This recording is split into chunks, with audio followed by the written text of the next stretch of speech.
Welcome back to my channel Shatrubodh का episode 37। आज बात करेंगे लेंसकार्ट के आईपीओ के बारे में और कौन लोग हैं जो उसके खिलाफ हैं और कौन लोग हैं जो उसके साथ होने चाहिए, जिनको नहीं पता है कि हमको उनके साथ क्यों होना चाहिए।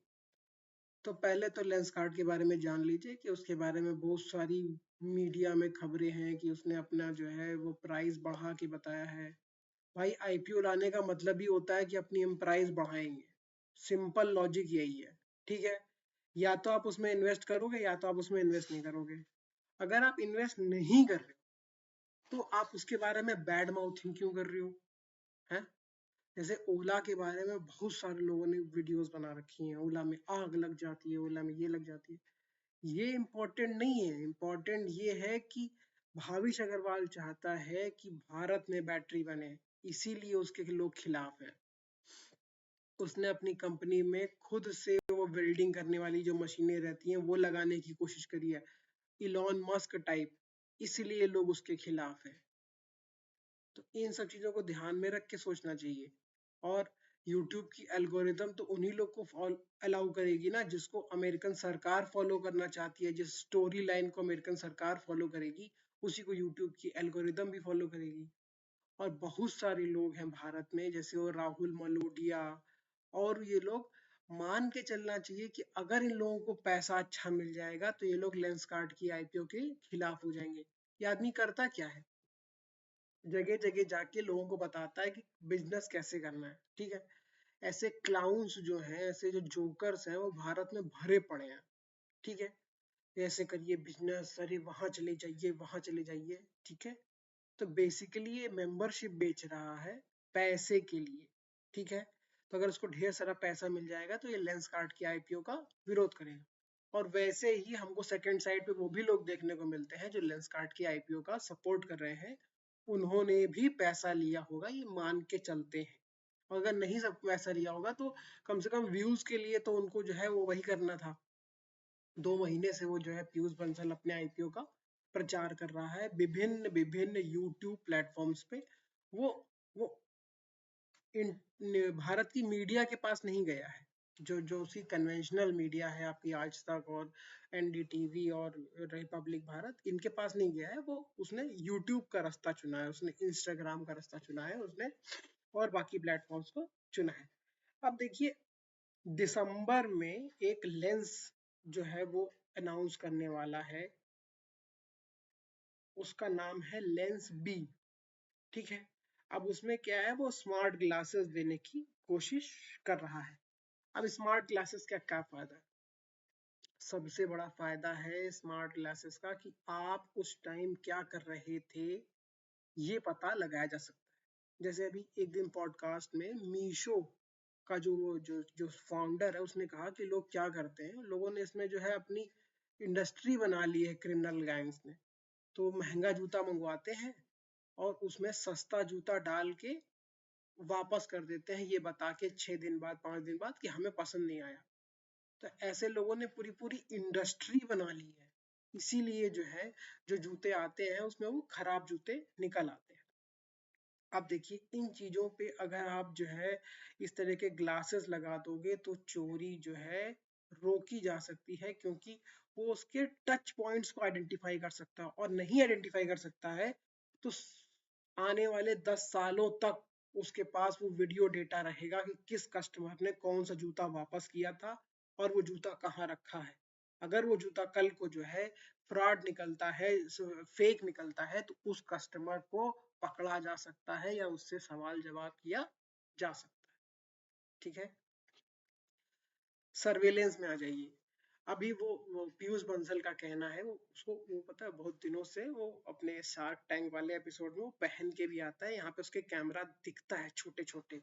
कई लोगों ने ऑब्जर्व किया है जो उसको बहुत दिनों से ऑब्जर्व कर रहे हैं, और बहुत सारे लोग यही सब चीजें ऑब्जर्व करते भी हैं। तो पीयूष बंसल वो चश्मा पहन भी रहा है 5-6 महीने से। ठीक है, अब सर्विलेंस पे आ जाते हैं। पीयूष बंसल ने कहा है कि जोमेटो और स्विगी वाले उसका प्लेटफॉर्म यूज कर सकते हैं कि अपने चीजों में कहाँ कहाँ क्या क्या कमी आ रही है उस चीज को आइडेंटिफाई करने में। ठीक है, अब इसी को जरा सा आगे और बढ़ाइए तो पुलिस वाले और स्विगी जोमेटो वाले अगर यूज करते हैं तो ये हर गली हर मोहल्ले में हर आदमी के पास जाते हैं, उसकी भी फोटो खिंच जाएगी जब वो जोमेटो से डिलीवरी लेने आएगा। और अगर वो बांग्लादेशी है, उसके पास आधार कार्ड नहीं है, तो उसको आप अरेस्ट कर सकते हो। जैसे कि अमित शाह ने कहा है कि हम लोग अब गली गली जाके इन लोगों को पकड़ेंगे, चाहे ये लोग बॉर्डर फांद के आ गए हैं। गौरव गोगोई ने सवाल कहा था कि कैसे ये लोग बीएसएफ के वो फांद के चले आए, तो गुस्सा गए फिर अमित शाह ने कहा, कभी बॉर्डर गए हो, कभी बॉर्डर गए हो, तुम जो है पाकिस्तान 4 बार गए हो, तुम कभी बॉर्डर गए हो?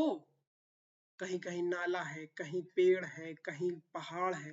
बेचारे वहां काम करते हैं बीएसएफ वाले, अगर 10 लोग कूद के आ भी गए तो उनको छोड़ेंगे नहीं, उनको जो है या तो उनको जेल में डालेंगे या तो वो एनकाउंटर में मारा जाएगा। अब एनकाउंटर करेंगे कैसे, डेटा इकट्ठा करेंगे कैसे? एसआईआर से पहले तो ये कंफर्म कर लेंगे कि कहाँ पे कितने लोग हैं। धीरे धीरे देखो वो स्क्वीज कर रहे हैं चीजों को, स्क्वीज कर रहे हैं। ये पता लग जाएगा कि एक आधार के कितने का लोग जो है दूसरे दूसरे देशों दूसरे दूसरे प्रदेशों में बैठे हुए हैं।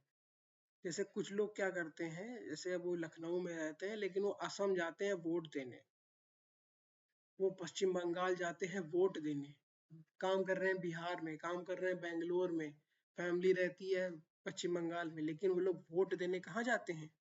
पश्चिम बंगाल। तो इस तरीके के लोगों को आइडेंटिफाई करने के लिए आ गया है एसआईआर। अब एसआईआर को थोड़ी सी हेल्प भी चाहिए टेक्नोलॉजी की, हालांकि सारी चीजों को टेक्नोलॉजी की हेल्प चाहिए। पूरा जो माओइस्ट आंदोलन खत्म किया है भारत सरकार ने, उसमें फुल डिजिटल ट्रेस उनका निकाला है कि कौन किससे कब बात करता है, कौन कब किस शहर गया, कौन कहाँ से वापस आया। इतना आसान हो गया ना, लोगों को समझ में नहीं आता है कि टेक्नोलॉजी अब वहां पहुंच गई है कि आप भारत में रह के और चंबल के डाकू नहीं बन सकते हो, काम खत्म हो गया है। लिट्टे वाला जो प्रभाकरण था, और यहाँ भारत में जो वो क्या मूछे दाढ़ी वाला वो था, साला कुछ था पागल, वो तमिलनाडु के आसपास जंगलों में हाथी मारता था, उसका नाम ही नहीं याद आ रहा, मर गया फिलहाल वो। तो इन लोग को आइडेंटिफाई करना, इन लोग के सपोर्ट स्ट्रक्चर को आइडेंटिफाई करना, छोटे छोटे ड्रोन्स भेज के फुटेज निकालना, ये सब आसान हो गया है। और इसमें जो लास्ट कील जो लगने जा रही है भारत की दुश्मनों के ताबूत में, वो आएगा ये ग्लासेस। अभी ग्लासेस आपके कार में भी लगने लगे हैं, सॉरी कैमरा आपके कार में लगने लगा है। बाइक में ओला ने अभी जो है कैमरा लगाने की वो की है। एथर ने ये बताया कि हम बता देंगे कौन कौन से शहर में खड्डे हैं, क्योंकि हमारे में वो सेंसर लगा हुआ है कि जैसे ही गाड़ी कच्चे से कूदेगी तैसे ही जो है सेंसर बता देगा कि यहाँ पे फला जगह पे खड्डा है।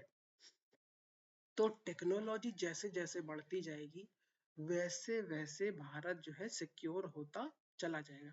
ये चीज चाइना बहुत दिनों से कर रहा है, बट भारत डरता रहता है सब चीजें करने में। तो लेंसकार्ट ने जो अपनी वैल्यूएशन बताई है, और जो लोगों ने उस वैल्यूएशन को क्वेश्चन किया है, अब उन लोग को क्वेश्चन करने का टाइम आ गया। देखिए, मीडिया को भी अकाउंटेबल बनाने का जरूरत है। तो मीडिया को अकाउंटेबल कैसे बनाएंगे? सवाल पूछ के कि कौन लोग हैं जो ओला की कंपनी का विरोध करते हैं, भावेश अग्रवाल का विरोध करते हैं। अब देखिए, भावेश अग्रवाल को साउथ कोरिया की कंपनियां तक टारगेट कर रही हैं, है ना? तो वो एक इंटरनेशनल टारगेट है। क्यों? क्योंकि वो भारत के लिए काम कर रहा है। अडानी एक इंटरनेशनल टारगेट है, और वैसे ही अब पीयूष बंसल जो है वो इंटरनेशनल टारगेट बनने वाले हैं, अगर उन्होंने वो लेंस लॉन्च किया और अपनी वैल्यूएशन बढ़ाई। जैसे अभी उनका जो शेयर प्राइस है वो 380 रुपए समथिंग का है, 380 या 400 रुपए का है। जैसे ही ये आईवेयर लॉन्च होगा और उसके जो है जगह जगह पे मान लीजिए कोई इंस्पेक्शन करना है पुलिस वाले को, या फिर ईडी वालों को जो जो टैक्स चोरी पे पकड़ते हैं, तो उनको लगा दिया जाए, बस। दूध का दूध पानी का पानी। अभी क्या होता है, ईडी वाले ही बेईमानी करते हैं। अच्छा ठीक है, तुम्हारा 50 लाख पकड़ाया है, तो ऐसा करो 20 लाख हमको दे दो, 30 लाख तुम ले जाओ।